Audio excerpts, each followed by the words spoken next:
Alexander the Great, the biggest Greek conqueror there ever was. So many coins were struck during his incredible conquests, and so many more were minted after his early and sudden death by his successors. Having an Alexander drachma or a tetradrachm is one of those must-have for any collector. I mean, there are so many of them around. The art in these coins is generally so pretty. They aren't prohibitively expensive in good condition, and it's just such a historically significant piece. But for some collectors, especially those more into the historical significance of the coin itself, there is this need to have a coin that was actually struck during Alexander's life. These coins are called lifetime issues. They are a minority amongst all coins struck on his name out there, meaning most coins are what we call posthumous issues. But how can you tell them apart? They all kinda look the same. This is what we're doing in today's video. We're going to do some detective work, learn how to use the main reference catalogs for Alexander's issues, and use some online tools that will help us identify which coins were struck during Alexander's life and which ones are posthumous. I have here with me 4 coins, 2 drachma and 2 tetradrachma. Are they lifetime? Are they posthumous? Let's go over them together and see if we can figure it out. The main catalog used today for Alexander's coins is called The Coinage in the Name of Alexander the Great and III Arrhidaeus, published in 1991 by the English numismatist Martin Jessup Price. When you go shopping for an Alexander coin, most dealers will have its price number mentioned in the coin's description. This has nothing to do with the actual coin price. It's just that we use the author's last name, Price, as a reference to the catalog. If you're less experienced with these types of coins, it's worth asking the dealer what's the price catalog number. This will help you understand a whole lot more about where and when your coin was made and cut you the work of doing all of this research. If the dealer is incapable or unwilling to give you this kind of information, this might tell you something about the dealer's expertise. This is also an opportunity for me to give NGC Ancients a slap on the wrist once more. Slapped Coins of Alexander have on its little info card this very lazy 336-323 BC overall date range when Alexander reigned, and the lifetime issue or lifetime early posthumous or posthumous issue line written. No catalog number, no mint, nothing. I totally understand beginners preferring to buy slabbed ancients, at first at least, for the information card on the slab, but I'm sure NGC could provide more value to its clients by providing this information. So valuable for the collectors. After all, Alexander minted coins on so many different regions, and knowing where your coin is from gives it that bit extra historical, cool factor, significance, and it's something so easy to figure out by a numismatist with some very basic experience, and they have plenty of good numismatists working there. For the sake of time, this video will focus on the silver issues, the very common Heracles Zeus type, but the basic identification technique we learn here is applicable to the bronze and gold coins too, with some slight variations.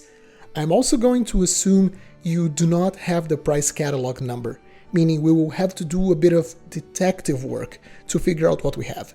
The catalog is out of print, unfortunately, but a quick Google on the coinage in the name of Alexander the Great and III Arrhidaeus should give you plenty of places where you can download the PDF or just read it online. Alright, let's first get a basic overview of the silver types. The obverse of these coins shows the face of Heracles, looking to the right, wearing the skin of the Nemean lion in a variety of styles. Heracles looks to the left in some rare issues, but by the obverse alone we can't really nail down the date and the mint of a coin. Heading to the reverse, we have the seated image of Zeus, holding an eagle on his outstretched arm and the scepter. Around Zeus, we generally find some legends, but most importantly, we find a series of symbols. These symbols were used to identify the mints, the issuing authorities, some might have been mint control marks, and they are what we use to identify a coin. As you can see on this diagram, there are 4 main areas where these symbols were placed: at the right and left fields, under Zeus' throne, and on the exerg at the bottommost part of the design. Certain parts of this identification process are harder than others. The best way to explain what I mean and present you some extra tools on how to do it is by looking at the first coin of today and going over it step by step. As you can see, this is a lovely little drachma. As I mentioned previously, the obverse doesn't really help us identify the coin. Some more experienced people might be able to have a clue on where the coin is from just by the style itself, but we really need to go to the reverse to identify what we have for certain. Okay, on the reverse we have quite a bit of information. On the right side of Zeus, we have the name Alexandro, so this coin was struck in Alexander's name, although that doesn't necessarily mean it was struck during his lifetime. Some of these coins do have different names here, which immediately gives away the coin as posthumous, but this particular coin is not the case. If you don't know how to read Greek legends, I'll leave a link to my guide on how to read Greek legends on ancient coins. It's a very useful skill for those interested in collecting Greeks. On the right and left fields, we have 2 control marks, and here we get an example of one of the difficulties for those of you who have uncatalogued coins. What are these 2 little pointy things? The price catalog does have a series of drawings that help you make sense of some of these symbols, but it might still need a bit of detective work on your part. If I told you that the one on the right side is a spearhead and the one on the left is a barley grain, many of you might not have been able to guess it. It's really a matter of getting used to it. A tool that could help you get used to what the symbols look like, and a great resource to confirm your attributions by looking at similar examples, is the PELA database, created by the American Numismatic Society. It contains thousands of images of coins issued by Philip II, Alexander, and his successors. Go to the Browse tab and add filters to your search, so you can refine your search by denomination, metal, etc. It's not a straightforward solution. It requires a bit of research and pattern recognition, but hey, you are collecting antiquities, so I expect you to be okay with doing a bit of research. This way, I identified my coin as being issued in the city of Colophon. Its price catalog is number 1750. As you can see on screen, the PELA database has some pictures of coins that look just like mine, mint marks and all, and it even gives us the date, 323 to 319 BC, meaning this coin is an early posthumous issue. Mastery comes with repetition, so let's look at another coin. This time we have a big tetradrachma. This example has a bit of wear, but it's still a lovely coin for any collector on a tighter budget. Let's head to the reverse and see what we're dealing with. Before we even get started on the monograms and symbols this coin might have, if we read the legends, we can see this is not a coin struck in Alexander's name. It reads Seleucus, so it's a coin made in the types of Alexander, but later by one of his successors, now in his own name. If you were simply hunting for an Alexander lifetime coin, you could stop there, but of course we're going to do our research and identify this coin. So, Seleucus. This means this is a Seleucid coin from one of the many Seleucid rulers called Seleucus. Luckily for us, the ANS also has another database dedicated to Seleucid coins called Seleucid Coins Online, and we're going to use it to catalog this coin. Instead of the video, I'm putting on screen a still image of the coin so we can make out each of the elements here. We have the legends reading Seleucus Basileus, King Seleucus, and under the throne we have a letter, kappa. On the left field we have a monogram, a symbol composed of multiple letters inside a little wreath. This is also present on coins struck in the name of Alexander.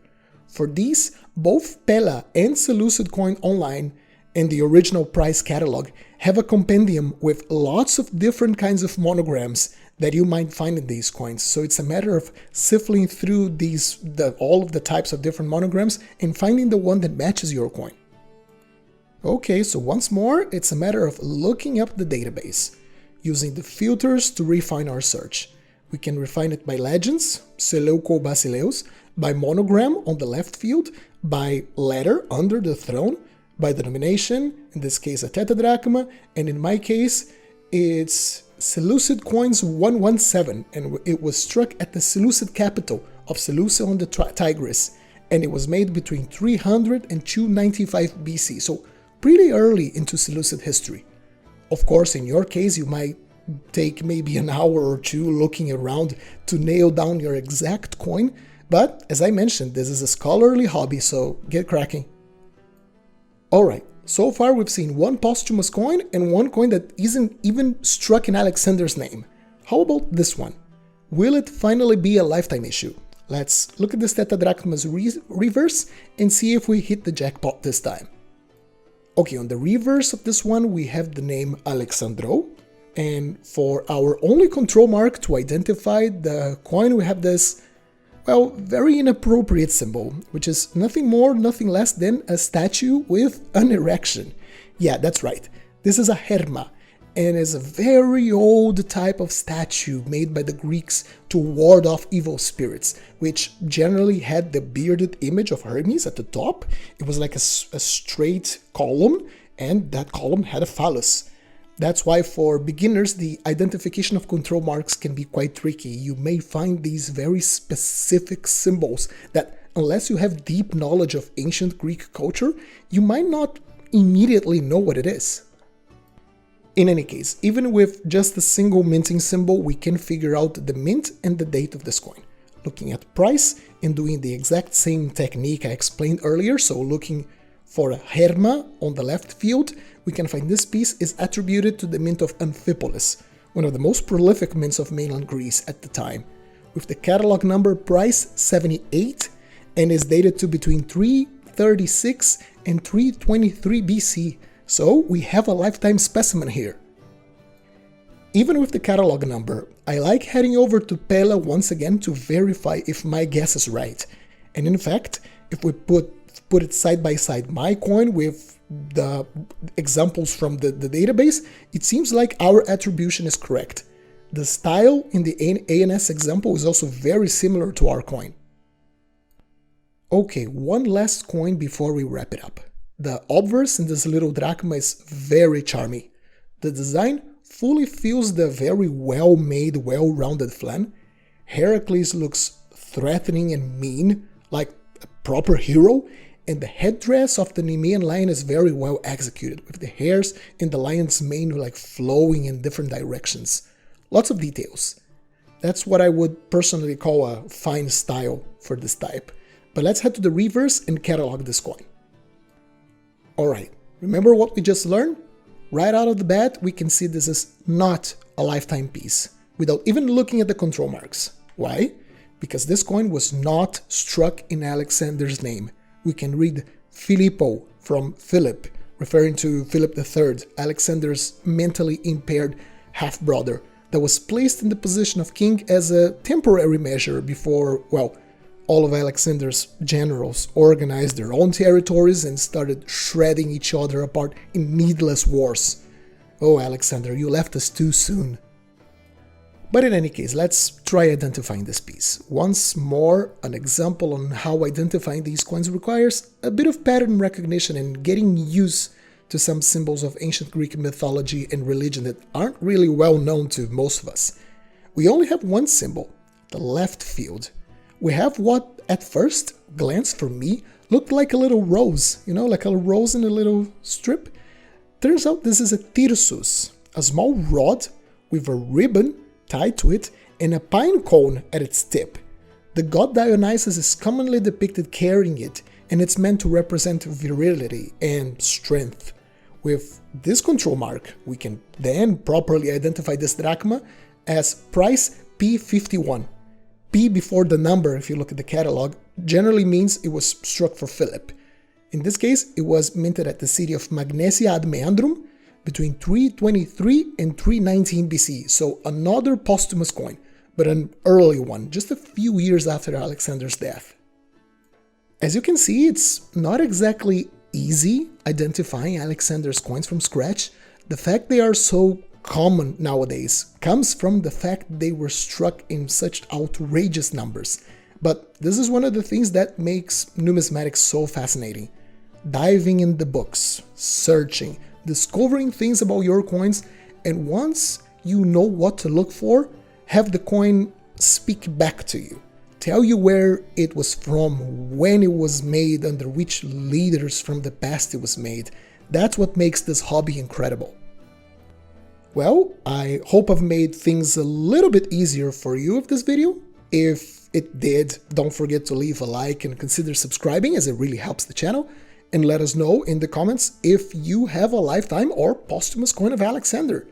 So happy collecting, good luck identifying your coins, and I'll see you soon.